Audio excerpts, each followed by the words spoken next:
past November in her visit to Pittsburgh. Friends of hers that she knew well, and they were a little bit down because of the seeming recession. One friend had worked for 27 years at Jones and Loughlin, one of the great big steel firms of our country. In the months of September and October, they let out 4,000 workers. He had to put in 3 years and 2 months to complete a 30-year service with the firm. After 30 years, he could retire at a very good, I would say, retirement fund. But he also had 6 more years to go for his Social Security. And they let out 4,000. And then it was rumored in the plant that they're going to close that plant. She reminded him of the use of imagination, which he had used with him successfully in her previous visit to Pittsburgh. Well, he laughed it off. Those things would have happened anyway. She reminded him of 6 distinct requests on his part that he thought he could not realize. Every one came to pass, as she reminded him. And then she took a vision of mine and explained it to him. She said, you know what I told you the last time? That Neville had a vision. Well, the Bible tells us that the depths of our own being speaks to us through the medium of dreams and vision. So here in this dream of mine, call it a dream if you will, it was just as real as this, I was taken in spirit into an enormous mansion. And here, 3 generations were present, but one was invisible, and that was the grandfather. The father was explaining to his children the secret of his own father's success. So there was the grandfather now departed from the world, leaving behind him an enormous fortune for the benefit of his son and then his grandchildren. And so the father said to the children, grandfather used to say, while standing on an empty lot, I remember when this was an empty lot. Then he would paint a word picture so vividly of what he intended to do with that empty lot, that it ceased to be an empty lot, and you saw the structure that he intended to build. But he acted as though it was already a completed act. He began with the feeling of having arrived at his ideal for that empty lot. Then I woke on my bed, and I recall. Forget expensive solar panels. Get Tesla Solar and a Powerwall for no cost. Can you get paid $2,500 to get Tesla Solar and a Tesla Powerwall? There's a new governmental clean energy program that your electric provider doesn't want you to know about. If you're lucky enough to live in a qualified zip code. The dream. And I knew that the depths of my own being had constructed that scene to instruct me. Here is one facet of the great use of this power called imagination, which is God. It was too early to rise, so I went back to sleep, and I redreamed the dream. This time, I am the grandfather. I am not the father telling the story. I am not an eavesdropper listening to the story as it was told in the original dream. I am now the grandfather. Then I would say to everyone, by standing on an empty lot, I remember when this was an empty lot. So she reminded him of this technique. Now she said, you are afraid that you might be let out after 27 years and 2 months in Jones and Loughlin. I will now remember when you were afraid. I will remember when you thought it all came to an end. That's one. He said 2 years ago, I was interviewed, and I thought it a very good interview. But after 2 years, it has never appeared in the trade paper. And I wondered, what have they done with it? Have they simply forgotten it, mislaid it, or deliberately not used it? She said, I will read that magazine, and I'll be lifted up by it. It's humorously written, as you tell me. Well, I will take that book right now in my hand, that magazine, and I will read it, all about you. She went into 2 or 3 others. Then she returns. Now she's here tonight. She said, in December, I received the magazine. It's very well written and very, very humorous, all about this man. Then she said, I heard on the radio that Jones and Lachlan had decided not to close the plant, but instead to spend $13 million on the plant in modernizing. And then beginning January the 1st, to recall over 4,000 workers that they had let out. Now he is walking on air, but like all of these fellows, he will still forget it. He will still turn to a God outside of himself. This to him would have happened anyway. They would have spent the 13 million, brought back the 4,000. That thing that was found after 2 years and printed, oh, that would have happened. And man goes blindly on worshiping a false God because he does not know God. The only God is your own wonderful human imagination. The only name forever and forever that is his name is I am. So that is my name forever. So when you come to the people of Israel and they ask you what is his name, just simply say, I am. That is who I am. And by this name I shall be known throughout all generations. There is no other name. You cannot separate I am from yourself. That's your essential being. And when you say I am, you are all imagination. You cannot stick imagination on the outside and point to it. So you do not observe it as you observe the fruit of imagining. You do not observe imagination as you do objects in space, because you are the reality that is called imagination. This is what we teach here night after night.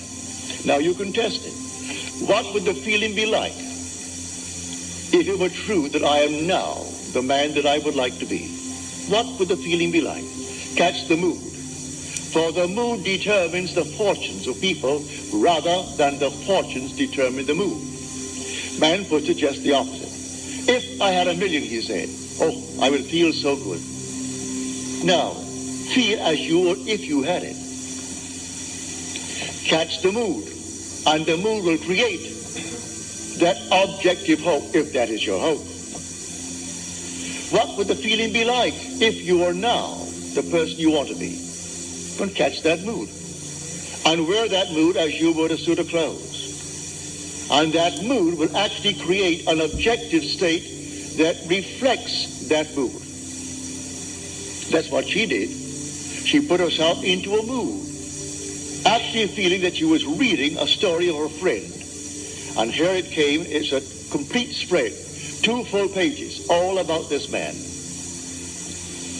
And then a little news bulletin on the radio, and then confirmation from him, and a telephone call from his wife, confirming the news bulletin, that they're all back on their job, and here now, as he said, for years, after 27 years, I walked through that plant, and I thought I'd go crazy. I wanted to climb the wall because of the noise.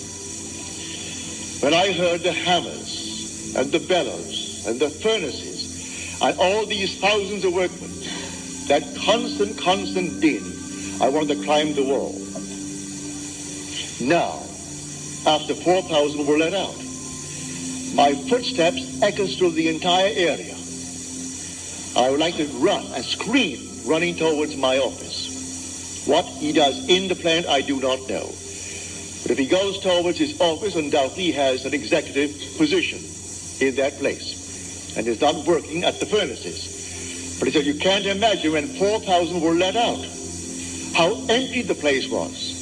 And everything simply echoed. And my footsteps seemed like some thunderous thing as I walked through that plant towards my office. And many a moment I wanted to simply jump up and start running. It seemed so empty. She said, all right, that's something. I will remember when. And she applied that technique. When your footsteps scared you and you wanted to run towards the office. Now it's the clacker all over again. So I tell you, I know from my own experience that these moods, you catch a mood, I could tell from the mood that possessed me through the day that I would meet a certain character. And I met that character. It may be someone I knew or some total stranger, but I could tell from the very mood that possessed me that I'm drawing into my world an affinity with that mood. You can catch a mood and create the world that is in harmony with the mood. Anyone can do it. In fact, you're doing it morning, noon, and night anyway. So when you turn to some external God, you're turning to a false God. There is no external God. Every child born of woman is God incarnate. If man only knew that, there could be no war in the world. Killing man is killing God. For every child born of woman is the incarnation of God. Whether you be black, yellow, pink, white, or any other color, there is no other being in this world but God. So the incarnation takes place every time a little child is born and it breathes and you spank it to get it to cry. That moment was the incarnation of God. How can you kill him? How can you hurt him? Just teach him and show him what power is latent within him. For the whole vast world aches for the awakening of the imagination in man. But here tonight, let us keep it on this level. And on this level tonight, when you dream of some wonderful objective in this world that is not yet realized, realize who the dreamer is, and the dreamer is God. And by dreamer, I mean your own wonderful imagination now. A daydream. That's God. That's God in action. Now, do not let your reason and your senses dictate what is possible. All things are possible to God. So suspend for a moment your reason. Suspend the senses that are dictating what you must accept. For they're demanding of you, accept the facts of life. All right? If you could accept the facts of life and let reason dictate it, you'll never go beyond where you are. So suspend them just for a moment and try this technique. What would the feeling be like? How would I feel if it were true that I am already the man that I would like to be? And if I am, how would I see my friends and how would they see me? It's all within us. So let my wonderful human imagination see them as they would have to see me if it were true. Bring it into my mind's eye and let them see me. And let them talk to me. And let them congratulate me on my good fortune. And don't duck. Accept the congratulations of your friends, if they really mean it. Actually play the part all within yourself. And then believe it 100%. There's an interval between that imaginal act and its fulfillment, as there is between the creative act of a man and the birth of that child. Every little thing has an interval of time between the act and its fulfillment. A horse will take 12 months. A woman takes 9 months. The little sheep will take 5 months. A chicken will take 21 days. There are intervals of time. So the Bible teaches every vision has its own appointed hour. It ripens. It will flower. If it be late, then wait. For it is sure and it will not be late.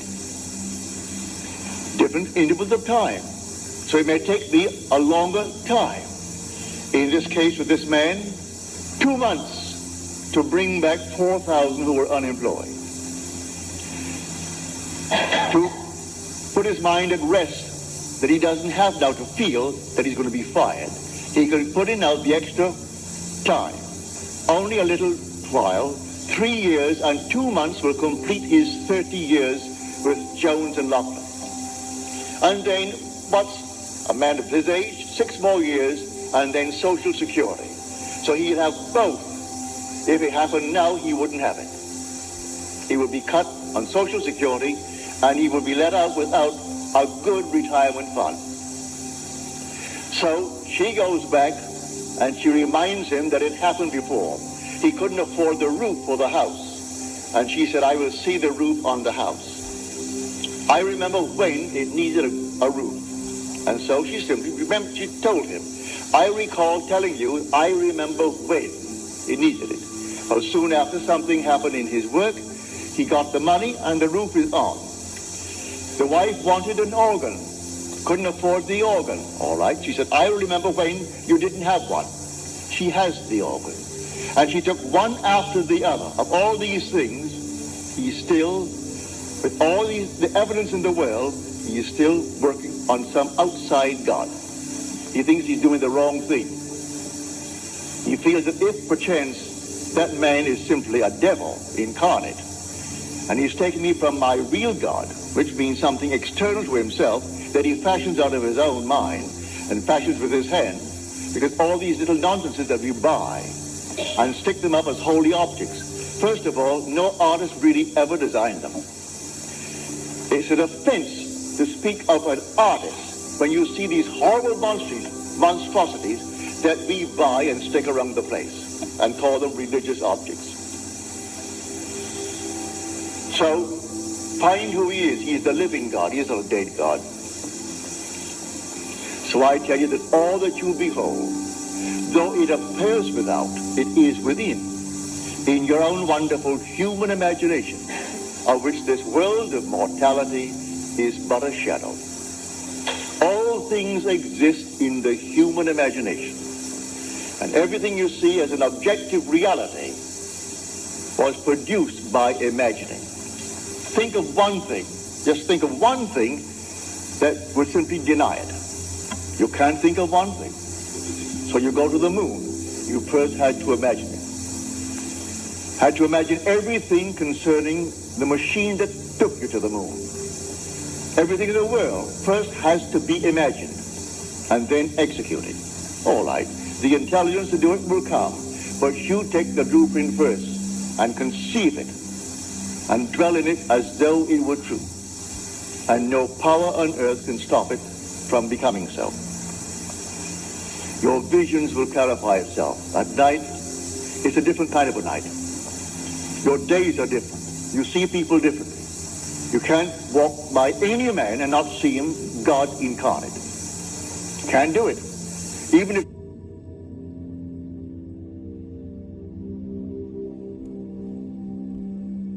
he has the most horrible background. And he said simply, well, a murderer. And it's proven that he is. You still see God incarnate. But so sound asleep, the poor thing doesn't know.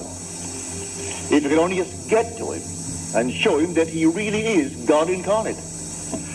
And the one he thought he killed, he has been restored to life. Not to the senses of man, but he is restored in a world just like this, terrestrial just like this.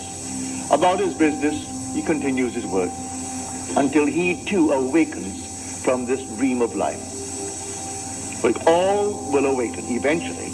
But why not start now? Start now to tell man who he really is. God and man are one. Man is all imagination and God is man. And exists in us and we in him. The eternal body of man is the imagination. And that is God himself. Nothing but God in the universe. All God. And eventually, you and I will awake. Because God is one, not two, you and I are one. Without loss of identity. That's one of the strangest mysteries in the world. Without loss of identity, we are one. I know that from my own personal experience. We are one. And yet I am individualized. And you are individualized. And we tend forever and forever towards ever greater and greater individualization. And yet we are one. And I will bring that out to the best of my ability as we proceed with these series of lectures. You will hear it. But tonight, if you're here for the first time and you want something practical, you apply what I've told you. First, have an objective. You must have an objective. You can't say, well, I don't know what I want. Well, all right. Come back the next time. Ask yourself, what would I like of life? Don't be ashamed to name it. What would I like of life? Well, then, try to get some objective. Now, prayer, as far as I'm concerned, is nothing more than the subjective appropriation of the objective hope. That is the way to success. I appropriate it subjectively. How do I appropriate a state subjectively? Well, suppose now, this very moment, I wanted a ball, an ordinary baseball. But there isn't a baseball in the room, all right? But I want one. I would actually assume that I am holding a baseball in my hand until I can feel it. You think you can feel it? Well, now try it. Try to feel what it would be like if you held a baseball. Now, to prove that you have held it, see what it feels like, the difference now, a tennis ball. See any difference? All right, a golf ball. See any difference? A piece of silk. You feel any difference? If you can distinguish between these many objects, though they are subjective, then there must exist somewhere. If you can actually separate them in your mind's eye and distinguish between these objects, I can begin to feel, begin to sense, begin to smell a rose. Well, a rose doesn't smell or doesn't actually have the odor of another flower. I can detect the rose. Now a lily, an Easter lily. I can detect that. Well, what does it do? Well, I'm going to get them. Someone will think of Neville and send him a flower. And it's going to be the flower that I'm going to actually feel and touch and smell. It works that way. Money has an odor. It's unlike any odor in the world. It's more fragrant to the miser than the most marvelous perfume in the world. He can tell it. You put a money bag to his face, and it's like putting roses to mine. He loves it. He can smell money. He can feel it. Money has a distinct feel about it. Put a $20 bill in your hand and ask you to feel it, and then put another piece of paper in your hand, and you can tell the difference. There's a difference. It is an odor to it. All this is part of the inner man, that all things are possible to him. Try it. Before you condemn it, try it. And if you have the evidence to support my claim, well, then it doesn't matter what the world will tell you. If he laughs at you, so what? So they laughed at everyone who had an idea that seemed a little bit off-center. Always laughed at him. They laughed at the idea of going to the moon. Well, now it's an accomplished fact. There are still those who won't believe it happened, you know, because they don't want to believe that it ever happened. There are those who said you couldn't go down and actually live underwater. Now we have a submarine. There are still those who won't believe it. You can present them with all the facts in the world, and they won't believe it. So I tell you, you try it first. And if it proves itself in performance, it doesn't really matter what the whole vast world thinks. Go about your father's business, which is yourself, and then live a full and wonderful life in this world of Caesar. And the day will come, you will actually depart this world. I mean this age. Because those who are departing it now, unless they are awakened, they still find themselves in a world just like this. But those who have awakened, who have experienced the second birth, the birth from above, find themselves in an entirely different age, where they're all imagination.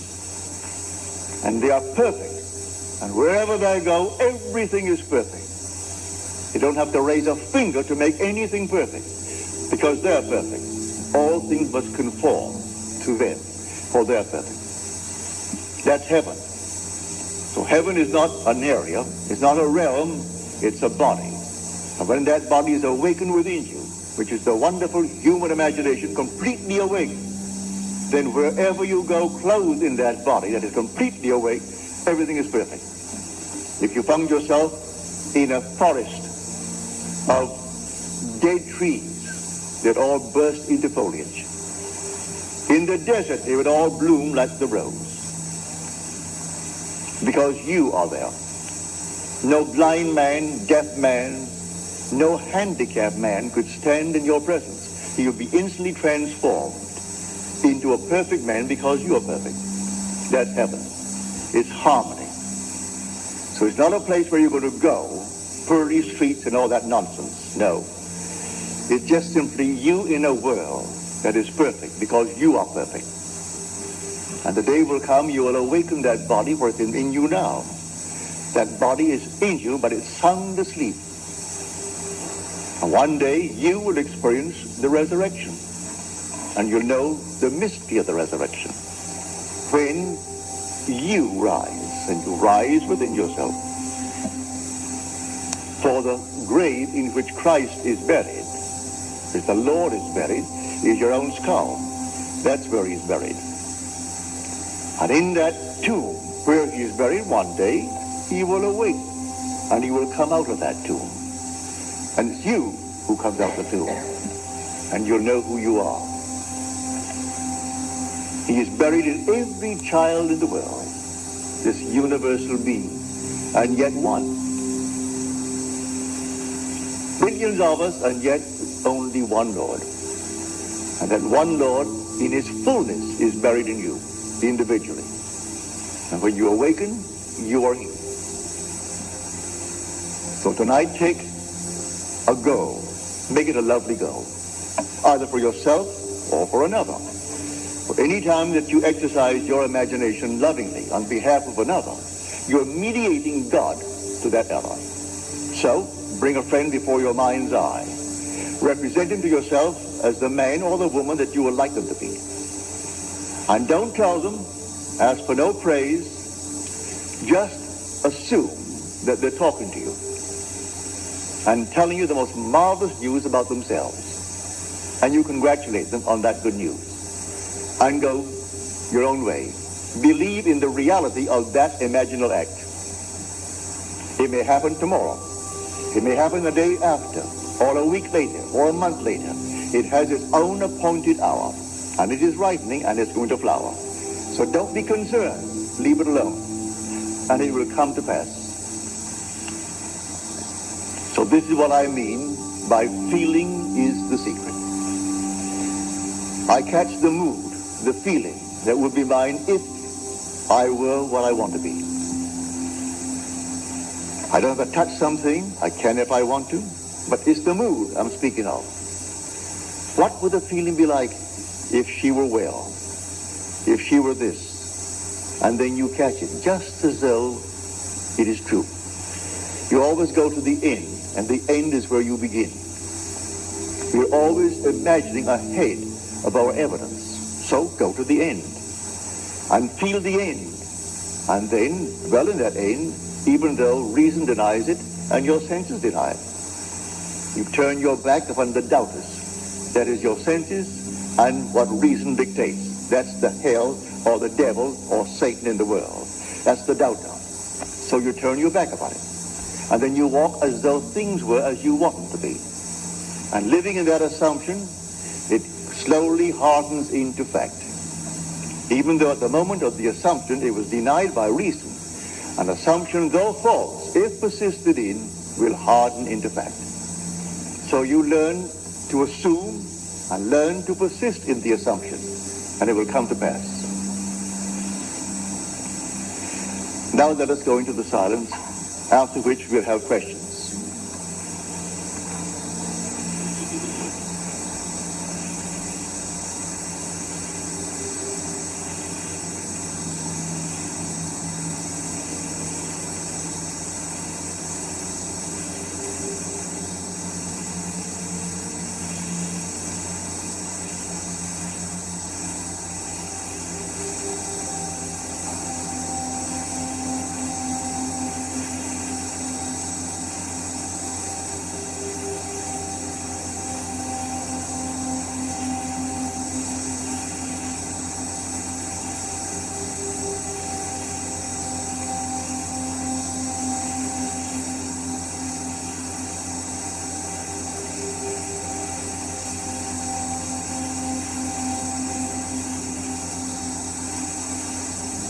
Good.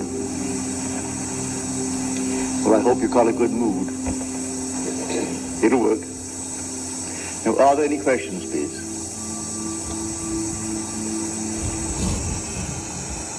Any questions?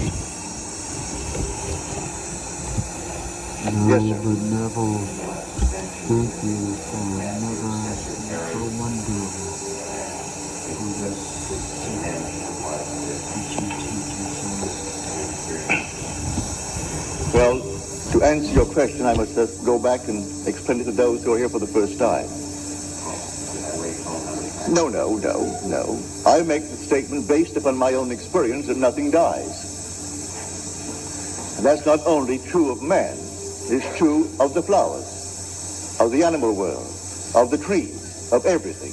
Nothing dies. I am the God of the living, not of the dead. So nothing dies. The little flower that blooms once, blooms forever. It's renewed by the seed of contemplative thought. On the road again, just can't wait to get on the road again. Love is me. Get music with my friends. And I can't wait to get on the road again. Hit the road in Skechers.